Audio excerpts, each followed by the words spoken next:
নিজেদের শপিং তো অনেক হলো, এখন না হয় আমাদের ঘরকে সাজানোর দিকে ফোকাস করা যাক। ঈদকে সামনে রেখে ঈদ এবং চাঁদ রাতে আপনার ঘরকে আরো আকর্ষণীয় করে তুলতে আমরা নিয়ে এসেছি এই 3 ধরনের ল্যাম্প। এই এলইডি ল্যাম্পগুলো আপনাদের ড্রয়িং রুম কিংবা বেডরুমের সৌন্দর্য আরো বৃদ্ধি করবে। ফার্স্টে দেখাচ্ছি এই ক্যান্ডেল শেপের এলইডি ল্যাম্প। দেখুন, দেখে মনে হচ্ছে একটি আসল মোমবাতি জ্বলছে।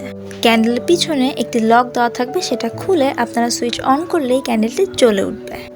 এই সুন্দর ক্যান্ডেল শেপ এলইডি ল্যাম্পটার প্রাইস পড়বে অনলি 99 টাকা। এখন সেকেন্ডটা দেখা যাক। সেকেন্ডলি আমরা দেখব এই ফেরি শেপের এলইডি ল্যাম্প। এটা খুবই সুন্দর, দেখুন নিচে কি সুন্দর গ্রেডিয়েন্ট কালার দিচ্ছে, খুবই চমৎকার। ডলটা দেখুন কতটা প্রিটি। এই ল্যাম্প দুটো কালারের মধ্যে এসেছে, একটা হেয়ার হবে ব্রাউন কালার আর একটা পার্পল। আমরা কিন্তু এই হেয়ারের কোনো কালার চয়েস নিচ্ছি না, অর্ডার করলে র্যান্ডম একটা দেওয়া হবে। এই কিউট ফেরি শেপের এলইডি ল্যাম্পটার প্রাইস পড়বে অনলি 180 টাকা। লাস্টলি দেখব এই সুন্দর লোটাস ল্যাম্পটা। এটার ডিজাইনটা শুধু দেখুন, জাস্ট ওয়াও। এটার পাপড়ির সাইডে দেখুন কি সুন্দর গোল্ডেন ডিজাইন করা, একদম রয়্যাল একটা ভাইবস দিচ্ছে। এটার প্রাইস পড়বে 250 টাকা। এই 3 ধরনের ল্যাম্প রয়েছে, যার যেইটা পছন্দ নিজেদের পছন্দের মতো আমাদের ওয়েবসাইট থেকে অর্ডার প্লেস করুন। Thank you.